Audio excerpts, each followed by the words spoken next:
yung Lord. Yawi ngayon. Ay! Grabe! Si Domeng napilitan dito mag-Fury. Hinabol ngayon ng internal guard. Mapipilitan naman si naman! Pero ang daming ang humahagol. Kabuki, tumama pa nga yung Spirit of Destruction. Kaya naman dalawang members pa lamang nawawala sa Manana Evos. Kirk last effort with the last Insanity. Pero hindi enough yung kanyang damage. Siya na atang susunod rin ngayon. Gugun, ginamit yung retry para mahabol ngayon si Kirk. That's 3 members down. Kaysen na lamang ang natitira, pati si Perks. Pero si Perks, hinahabol ni Yawi. Ayaw niya pauwiin yung Grak dahil Might be endable.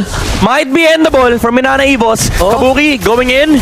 Zinazone niya na si Kaysen dito. May full minion wave. Ang Liquid Aura. 4 seconds And pa si nandun Domeng. din yung control mula kay Aran. Nakapasok. Natihado yung aura sa teamfight. Hahabulin ganyan hanggang base. Tapos may Valentina pa silang pwedeng mag-Black Dragon form. Ang taas nga ng chasing power ng Manana dito.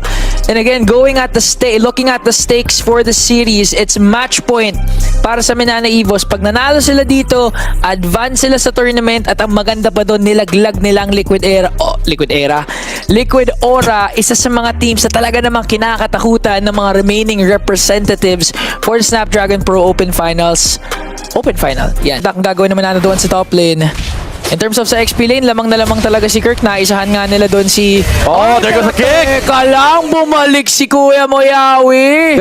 Grabe yung long walk ni Yawi. Talagang sinigurado niya, hindi siya kita nung pagtawid. And naabangan niya sa bush dito si Domeng. That's a very important kill for Liquid Aura. Yung jungler ng Manana Evos. Liquid Aura got the first turtle. Looking to extend the lead by taking the second one. Pero Lancy, ayun, si Ezekiel napalayo. Pero may dalawang dragon ngayon dito. It's gonna be a retribution battle. Ginamitan na nga ng Iggy Boy doon. Ay, si Gugud pa rin na makakuha. Domeng activated na nga dito. Pero nanakam siya doon. Yawi nakasipa pa. It's gonna go on to Kaysen. Makakatakas. Appraiser's Wrath, wala doon. So Kirk, si Yawi ngayon na ang tutumba. Domeng, nakaisa pa. That's Yawi and Gugun gone. Sinong nakalamang doon, Midnight? It's for sure, man. Manana Evos, amin naman to. Pati na rin yung mga susunod na Lord. Pero may play ata sa top lane doon. Ang nasipa nga ay si Kirk. Meron pa naman Freraga armor. At here comes the counter punch. Sabi ni Perk, si Ezekiel na lang ang kunin natin. Nakapag-play round naman para mapapaikot ata with the Iggy Boy. Pero here comes Kaysen. Ang ganda ng pagtot niya. Pero si Yawi lang makakuha niya. Perks with the power of nature. Nandun to just to zone. Lancia, may double dash pa to. Pwede makaisa. Pero... the petrify. Si Domeng ang pinaruhan doon ng Liquid Aura. Kakainin mismo ni Lancy si Gugun dito. If ever man magkakaroon tayo ng retribution battle.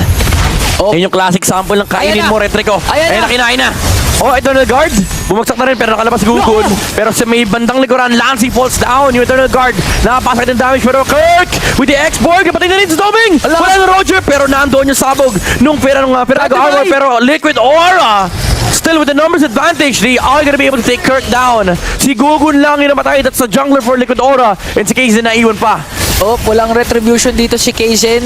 Tatry pa ba kaya niya makasteal? That's Liquid Aura turning things around. Alam nila walang retry. Alam nila walang retry. Wala silang pake si Yawi. Pati si Aran nakabantay ngayon.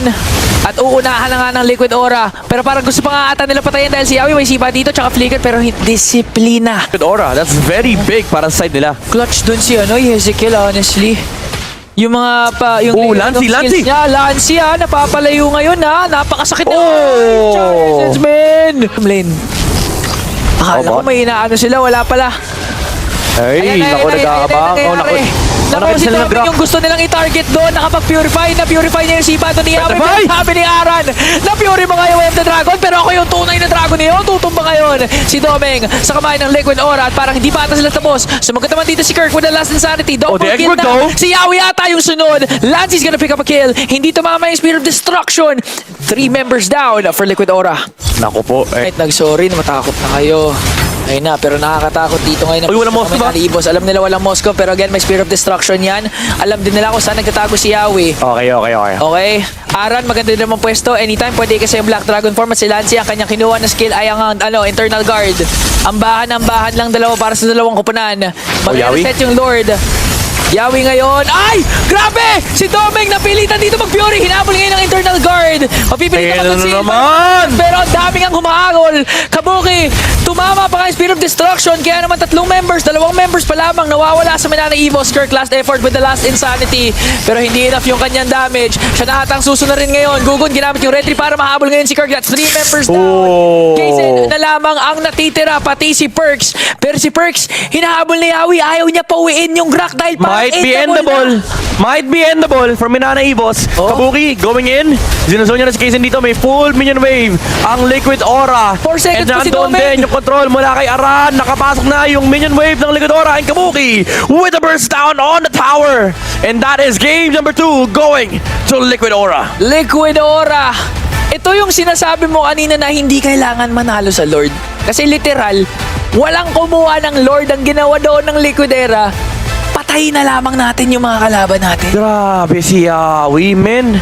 Medyo delayed din actually yung Purify ni Domeng. Oo. Naganda rin nung angulo na nahanap ni Yawi doon. Pwede niya kasing i-purify kagad pagtalon na pagtalon. Pero pagkatalon ni Yawi, nasipa niya kagad yung